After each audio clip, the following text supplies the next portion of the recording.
बच्चों, जैसे ये देख रहे हो मैं एक कमरे में हूँ।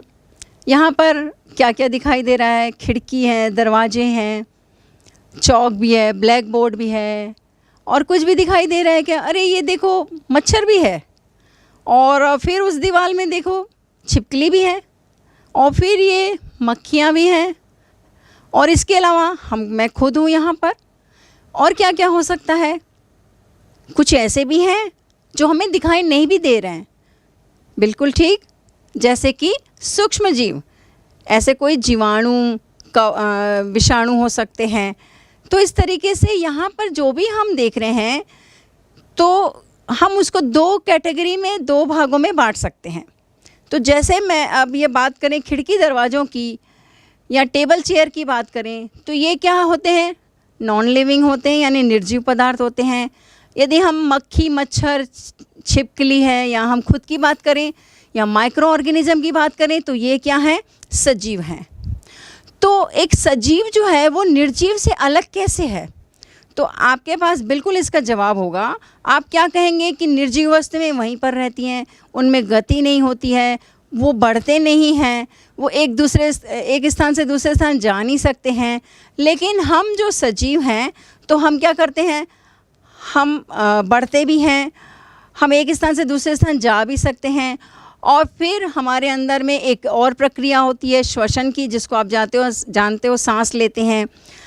हमारे अंदर ग्रोथ भी होती, बढ़ते हैं, और भी बहुत सारी जैविक प्रक्रियाएं होती रहती हैं। तो हम निश्चित रूप से दो चीज़ों में अंतर कर पाते हैं कि सजीव वस्तुएं जो है निर्जीव वस्तुओं से किस मायने में अलग हैं।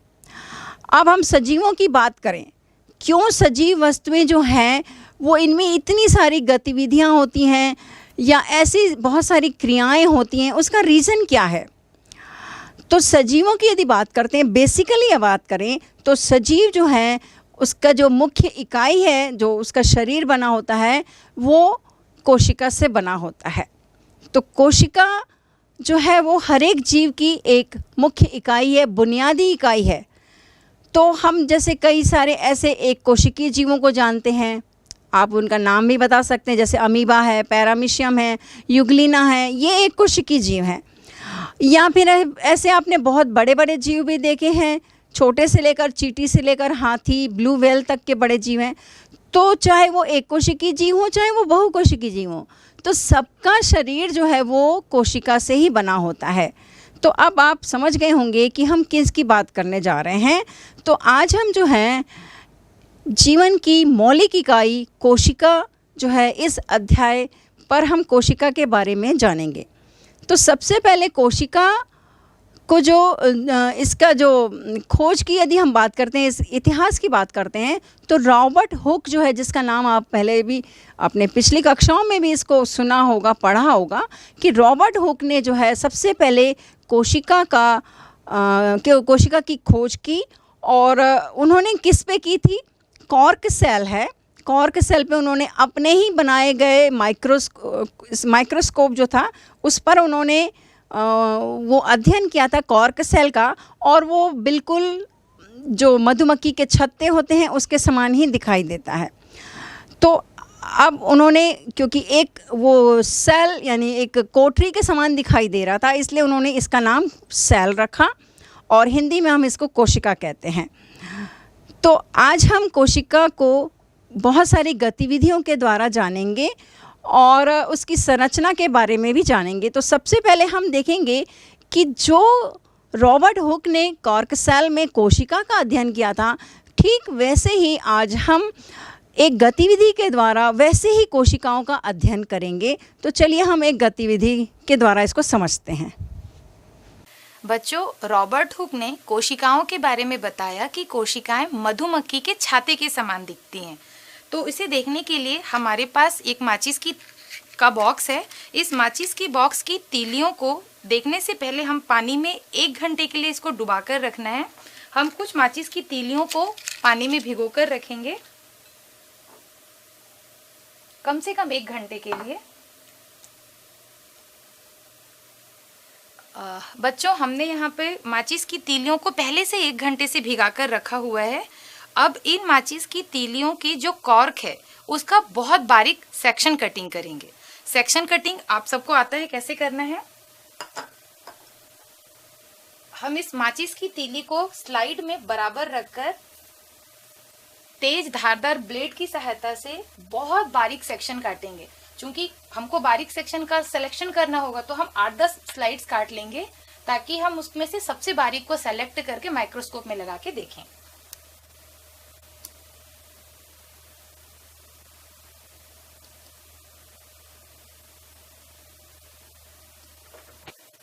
बच्चों, हमने जो बहुत ज़्यादा बारीक सेक्शन कटिंग किया है, इसमें से जो सबसे ज़्यादा बारीक होगा उसको आप सेलेक्ट करेंगे और थोड़ा सा इसमें पानी लगा लेंगे ताकि ये सूखे ना। जैसा मैंने यहाँ पे एक ले लिया है स्लाइड की कटिंग, और उसे हम कवर स्लिप से प्रेस करेंगे। ये कवर स्लिप ऐसे लगाएं ताकि इसमें एयर बबल ना आए, और बहुत स्मूथली इसे प्रेस करेंगे।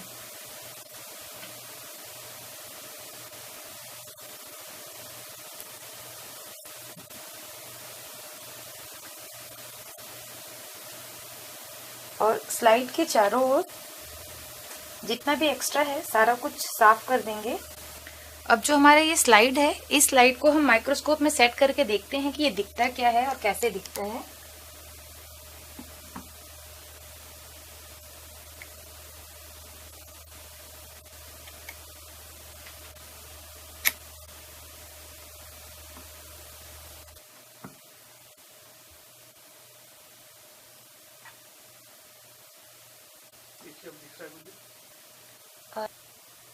बच्चों, जैसा भी हमको दिख रहा है यहाँ पर, जैसा रॉबर्ट हुक ने बताया था, सेम वैसा ही कोशिकाएं छोटे छोटे कोष्ठक नुमा संरचना में हैं, जो बिल्कुल मधुमक्खी के छाते के समान दिखती हैं। तो बच्चों, अभी आपने जैसे माचिस की कोशिका का माइक्रोस्कोप में अध्ययन किया, देखा कि कोशिकाएं कैसे गोल गोल हेक्सागोनल शेप में दिखाई देती हैं। तो चलिए अब हम एक और गतिविधि के द्वारा रियो की पत्ती में कैसे कोशिकाएं दिखाई देती हैं उसको देखते हैं। हेलो बच्चों, हमने पिछली कक्षा में पढ़ा था कि एक कोशिकीय जीव जो होते हैं वो केवल एक कोशिका के बने होते हैं, और बहुकोशिकीय जीव जो होते हैं वो बहुत सारी कोशिकाओं के। हम अपने आसपास बहुत सारी चीजें देखते हैं जिनमें कोशिकाएं होती है, जैसे जीव जंतु हैं, जानवर हैं, कुछ मनुष्य के अंदर भी, हमारे अंदर भी बहुत सी कोशिकाएं हैं, कुछ पेड़ पौधे हैं। जैसे मेरे हाथ में एक रियो की पत्ती है, इसके अंदर भी कोशिकाएं उपस्थित है। हम ये भी जानते हैं कि 1665 में रॉबर्ट हुक ने जब एक कॉर्क की पतली सी परत के अंदर जब माइक्रोस्कोप में देखा तो उन्होंने बहुत सारी कोशिकाओं को देखा था। इसको उन्होंने सेल नाम दिया। हम आज जिन कोशिकाओं का अवलोकन करेंगे उसके लिए हमने ये ली है एक रियो की पत्ती। हम इस रियो की पत्ती की पहचान इस तरह कर सकते हैं कि देखिए, इसके एक तरफ हमें हरे रंग का भाग दिखाई दे रहा है और दूसरी तरफ हमें जामुनी रंग। आप इसे आसानी से अपने आसपास देख सकते हैं। और इसकी पत्ती को लेकर हम इस तरह इसे पानी में रखते हैं। पानी में रखने की वजह यह है कि अगर हम इसे सूखा रख दें तो इसके अंदर की कोशिकाएं मर सकती हैं। हमें जीवित कोशिकाओं को देखना है, इसलिए हम इसे पानी में रखते हैं ताकि वे मरे ना। स्लाइड बनाने के लिए हमें जिन चीजों की आवश्यकता होती है वो यहाँ पर रखी गई है। आप देखिए, हमने एक कांच की स्लाइड ली है इस तरह। ये हमारे पास भी होता है ड्रॉपर, इससे हम पानी की बूंदें डालेंगे। इसे हम एक निडल कहते हैं। और इस स्लाइड पर जब हम इसका काट लेंगे तो वो सूखे ना, इसके लिए हम इसको इस कवर स्लिप की सहायता से ढक देते हैं। चलिए हम पहले स्लाइड बनाते हैं।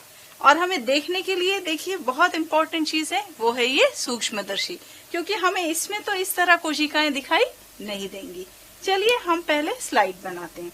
इसके लिए हम इस पत्ती को इस तरह पकड़ें और तोड़ें ताकि इसका हमें पीछे से एक पतली सी परत मिले, जिससे कि हमें कोशिकाएं आसानी से दिखाई दे। इस तरह तोड़ने से देखिए पीछे की ओर आपको एक पतली सी परत दिखाई दे रही है। इस परत को हम इस ब्लेड की सहायता से कट कर लेते हैं। आप स्लाइड पर एक बूंद पानी ले लें इस तरह, और इस पत्ती को फिर से तोड़कर इसकी पतली सी परत निकाल लें और उसे आप ब्लेड से काटकर इस स्लाइड पर ले लें। कुछ इस तरह। इस पत्ती को लेने के बाद फिर से आप एक बूंद इस पर पानी डालें। निडल की सहायता से आप इस कवर स्लिप को इस स्लाइड पर रख दें।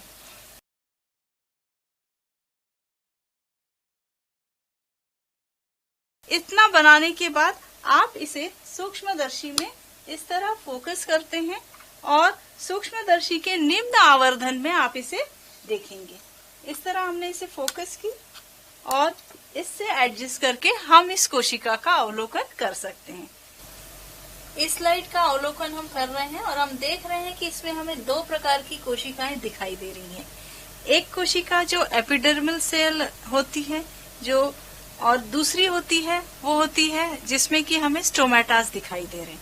हमें स्टोमेटास में भी यहाँ थोड़ा सा इस तरह का फर्क दिखाई देगा कि कुछ स्टोमेटास जो होते हैं वो आपको खुले हुए दिखाई देंगे और कुछ स्टोमेटास जो है वो बंद हो सकते हैं।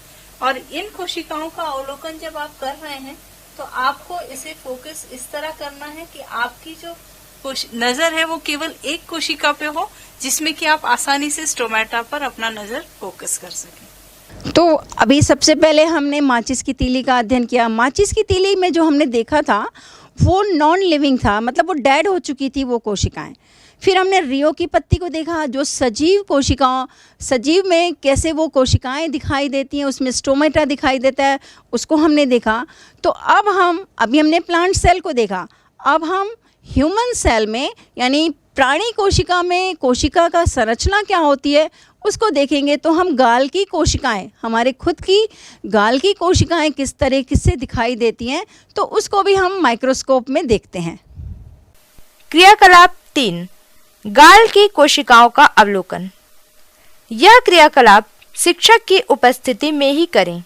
गाल के अंदर की सतह को आइसक्रीम के चम्मच से खुरचकर स्लाइड पर फैलाएं। ध्यान रहे कि गाल को कठोरता से न खुरचें। स्लाइड पर पानी की एक बूंद डालें। इसके बाद 2 बूंद लाल स्याही या आल्ता या सेफ्रेनिन के तनु घोल की डालें और कवर स्लिप लगाएं। फिर सूक्ष्मदर्शी के निम्न आवर्धन से चित्र देखें एवं बनाएं। गाल की कोशिकाओं एवं पत्ती की कोशिकाओं में क्या क्या समानताएं हैं? गाल की कोशिकाओं एवं पत्ती की कोशिकाओं में कोई एक भिन्नता लिखें। कोशिकाएं देखने के लिए हमें अक्सर सूक्ष्मदर्शी की मदद लेनी पड़ती है, मगर नींबू, संतरा जैसे फलों में रस भरा एक छोटा भाग, मछली और मुर्गी के अनिषेचित अंडे इत्यादि कोशिकाएं हैं जिन्हें हम बिना सूक्ष्मदर्शी से भी देख सकते हैं। यहाँ तरह तरह की कोशिकाओं को चित्रानुसार दर्शाया गया है। इन कोशिकाओं में आपको किस किस प्रकार के अंतर दिखाई दिए? यह आश्चर्य की बात है कि इतने अंतर के बावजूद चाहे एक कोशिकीय जीव हो या बहुकोशिकीय, इनमें सारी मूल जैविक क्रियाएं पोषण, श्वसन, प्रजनन, उत्सर्जन आदि कोशिका में चलती रहती है। बहुकोशिकीय जीवों में अलग अलग कोशिकाएं या कोशिकाओं के समूह आपसी समन्वय से जैविक क्रियाओं को संपन्न करते हैं। तो बच्चों, आपने कई सारी क्रियाकलापें देखी, जैसे कि माचिस की तीली का सेक्शन बनाया, रियो की पत्ती और गाल की जो कोशिकाएं हैं उसका सूक्ष्मदर्शी में अध्ययन किया। तो ये कई सारी गतिविधियों के द्वारा हमने जो है कोशिका को देखने का प्रयास किया। अब कोशिका जो है क्या केवल माइक्रोस्कोप के जरिए ही देखी जा सकती है? अभी तो हमने जिनको भी देखा वो सब माइक्रोस्कोप के माध्यम से ही देखा गया, लेकिन कुछ ऐसे भी कोशिकाएं हैं जिनको देखने के लिए माइक्रोस्कोप की ज़रूरत नहीं है। ऐसे कौन से उदाहरण हो सकते हैं? तो जैसे आप संतरा खाते हैं, नींबू का रस पीते हैं, नींबू लेते हैं, उसके अचार भी खाते हैं, या फिर मौसम्बी भी आप जानते हैं। ये जो हैं सब साइट्रस फ्रूट अंतर्गत आते हैं और आपको अच्छे से पता है कि इसमें विटामिन सी जो है भरपूर होता है और हमारे डाइट में यानी भोजन में विटामिन सी का होना भी बहुत ज़रूरी है। लेकिन इसमें जो है हम बिना माइक्रोस्कोप के जो है कोशिका को देख सकते हैं। आप जो इसमें देख रहे हो कि ये रस भरे जो रेशे हैं, अब जो इसमें रेशे देख रहे हो ना, तो वो रेशे जैसे मौसम्बी में, संतरे में ये बड़े बड़े आपको दिखाई दे सकते, तो जो वो एक रेशा है वो एक कोशिका है। ऐसे ही मछली हो या मुर्गी हो, उसका जो अंडा है लेकिन वो अनिषेचित होना चाहिए, तो वो भी क्या है, एक कोशिका है। तो इस तरीके से हम बिना माइक्रोस्कोप के भी कोशिकाओं को देख सकते हैं। अब चलिए हम देखते हैं कि कोशिकाएं जो हैं हमारे दिमाग में आता है कि वो गोल होगी या ओवल शेप होगी, लेकिन जो ये कोशिकाएं हैं उनका अलग अलग आकार आकृति होती है। तो चलिए कुछ उदाहरण देख लेते हैं। जैसे आप ये पहला देख रहे हैं, न्यूरॉन है यानी तंत्रिका कोशिका। आप ये देख रहे हो कि जस्ट लगभग एक जो पेड़ होता है वैसे ही दिखाई दे रहा है। ऊपर आपको इसकी शाखाएं दिखाई दे रही हैं, नीचे आपको उससे लगा हुआ एक स्टेम यानी स्तंभ दिखाई दे रहा है और नीचे आप देख रहे हो उससे निकली हुई कुछ रूट्स यानी जड़ें हैं। तो इस तरीके से न्यूरॉन कैसे दिखाई दे रहा है, एक पेड़ के समान दिखाई दे रहा है। अब यदि हम जाइलम को देखें तो ये कैसे दिखता है, ये पाया कहाँ जाएगा, प्लांट सेल में पाया जाएगा। और जाइलम जो है इलोंगेटेड, लंबी लंबी नलियाँ समान, ये पाइप समान जो है इसकी ये संरचना दिखाई दे रही है।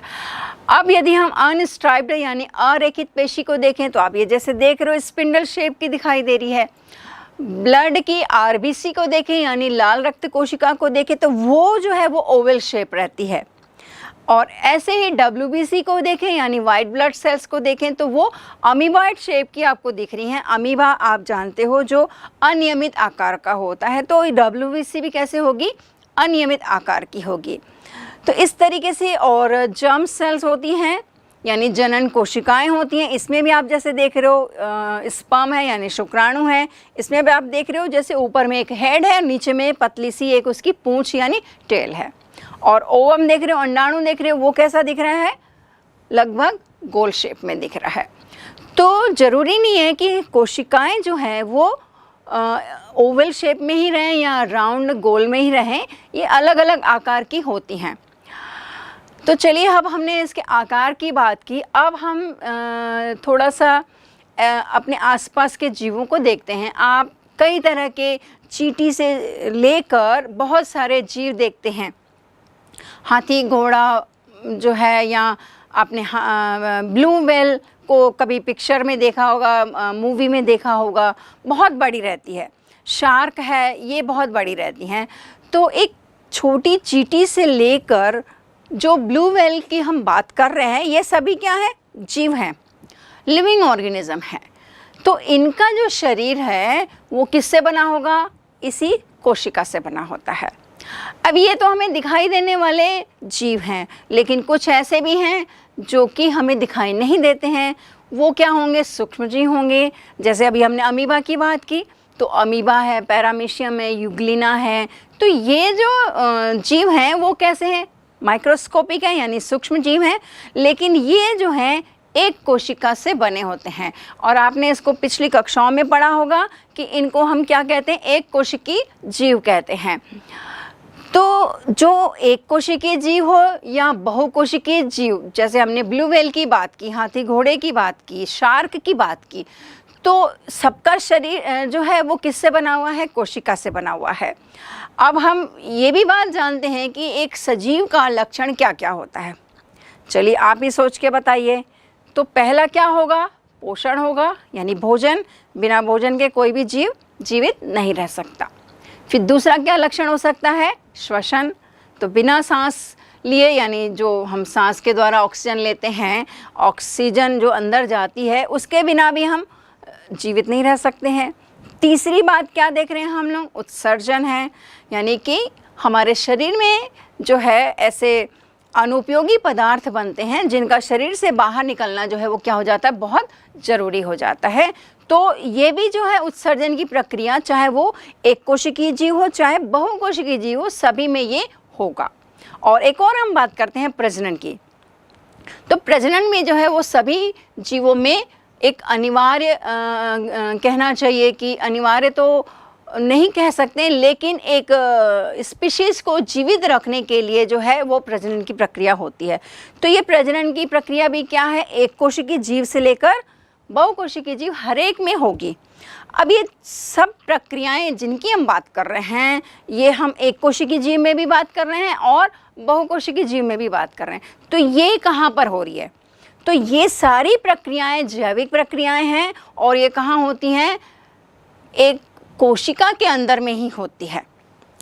तो आपने एक स्टेटमेंट सुना होगा कि कोशिका जो है किसी भी जीव की संरचनात्मक और कार्यात्मक इकाई होती है। अब इसका क्या मतलब है? ये आपको एक तरह से क्वेश्चन के रूप में भी आता है। तो आप इसका एक्सप्लेन कैसे करेंगे? अभी जैसे हमने बात की कि किसी भी जीव का जो शरीर है वो किससे बना हुआ है? कोशिका से बना हुआ। तो यहाँ पर हमने क्या बात की? संरचना की बात की। तो जीव का शरीर कोशिका से बना हुआ है। अब हम बात कर रहे हैं कि कार्यात्मक इकाई है। अब ये कार्यात्मक कैसे है? तो चलिए इसको भी एक उदाहरण से समझते हैं। आपको कभी जो है कुछ बीमारी हो जाती तो आप डॉक्टर के पास जाते हो, तो वो कभी ज़रूरत पड़ती तो इंजेक्शन लगाते हैं। तो इंजेक्शन जो आपको लगती है तो उसमें आप दर्द महसूस करते हैं। तो वो जो दर्द है वो कहाँ से लेकर कहाँ तक जाता है? माने आपकी जो त्वचा है, त्वचा से मैंने कहना चाहिए वहाँ तंत्रिकाएं हैं, तंत्रिका कोशिका है।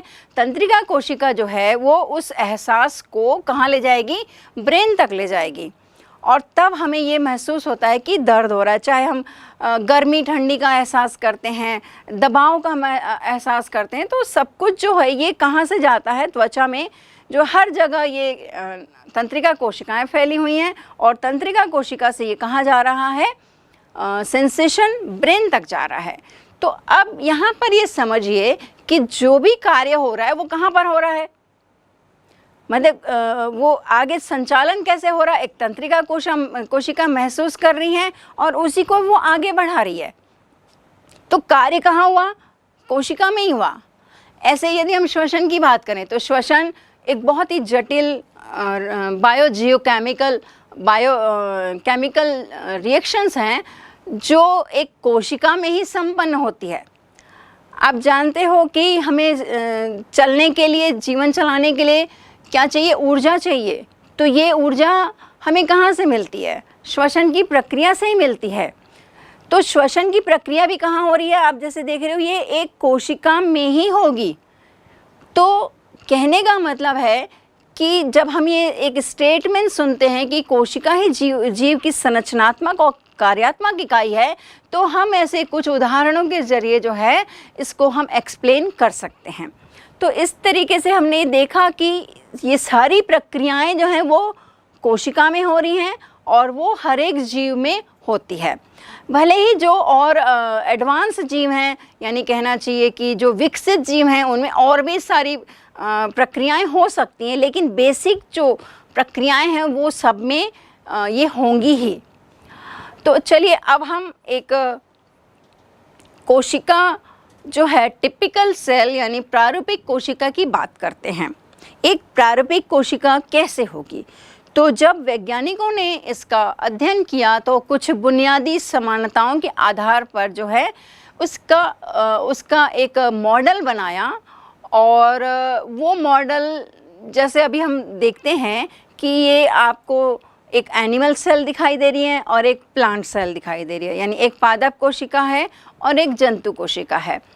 तो इसमें यदि हम देखें क्या क्या समानताएं आपको दिख रही हैं, तो सबसे पहले आप बात करेंगे कि बीच में आप देख रहे हो केंद्रक है, वो दोनों में ही है।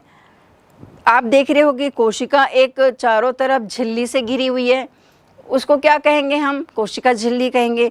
अब और भी आप संरचनाओं को देखेंगे तो जैसे माइटोकॉन्ड्रिया है, राइबोसोम है, एंडोप्लाज्मिक रेटिकुलम है, कोशिका द्रव्य है। तो ये जो जिनकी हम बात कर रहे हैं वो दोनों कोशिकाओं में है। तो अब अंतर कहाँ पर है? कुछ अंतर भी दिखाई दे रहा है क्या?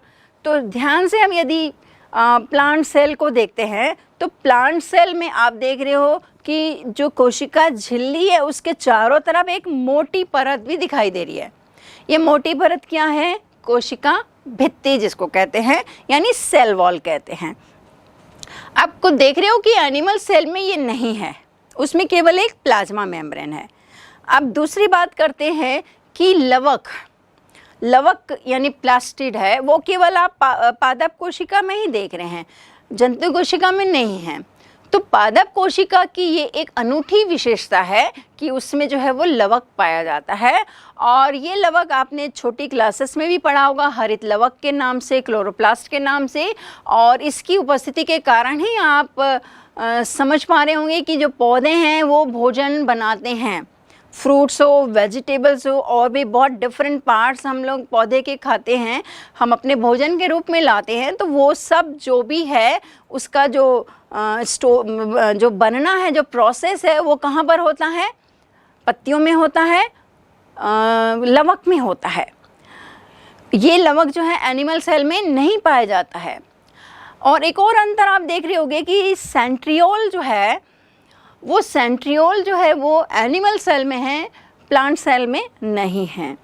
एक और अंतर भी हम बात करते हैं, आप रिक्तिका को देख रहे होंगे, तो पादप कोशिका में रिक्तिका जो है आप देख रहे हो बड़ी साइज की है, बड़ी साइज की वैक्यूल है रिक्तिका जिसको बोलते हैं। लेकिन एनिमल सेल में ये क्या है? बहुत छोटी छोटी साइज की रहती है। तो इस तरह से ये एक टिपिकल सेल की बात करते हैं। तो अब ये हमने एक मॉडल कोशिका की बात की है। जरूरी नहीं है कि हर एक कोशिका, अब हम जैसे बात करते हैं कि हमारा शरीर अरबों खरबों कोशिकाओं से मिलकर बना हुआ है, तो क्या हर जगह ये सारे ऑर्गेनेल्स, हम इसको कहते हैं कोशिकांग कहते हैं, तो हर कोशिका में ये क्या सारे कोशिकांग पाए जाएंगे? नहीं। ज़रूरत के हिसाब से, कार्य के आधार पर, कोशिका का जो कार्य होता है और उसके आधार पर जो है उसमें उसके कोशिकांगों की संख्या होगी और जो है उसकी उपस्थिति होगी। मतलब ज़रूरी नहीं है कि हर एक कोशिकांग हर एक में पाया जाए, हर कोशिका में पाया जाए। जैसे मैं आरबीसी की बात करती हूँ, रेड ब्लड सेल्स है, तो ये जो लाल रक्त कोशिका है इसमें केंद्रक आपको नहीं दिखाई देगा। हमने औरों में देखा कि केंद्रक होता है, लेकिन इसमें नहीं है। इसमें क्यों नहीं है आप आगे चल के भी पढ़ेंगे इसको। तो ऐसे ही जो हम एक टिपिकल सेल में जिस संख्या को दर्शाते हैं वो एक मानक रूप होता है। कहने का मतलब कि कोशिका में क्लोरोप्लास्ट जैसे एक दो ही दिखाई दे रहा है, लेकिन इसकी संख्या हर एक मतलब शरीर के हिस्से के हिसाब से अलग अलग होगी। तो ऐसे ही जैसे माइटोकॉन्ड्रिया की संख्या की बात करें या गोल्जी बॉडी की बात करें या राइबोसोम की बात करें, तो हर जगह जो है इनकी संख्या में क्या हो सकता है? परिवर्तन हो सकता है, इनके कार्य के आधार पर होता है। तो इस तरीके से ये देखा जाए तो उनके कार्य के आधार पर ही उनकी उपस्थिति होती है।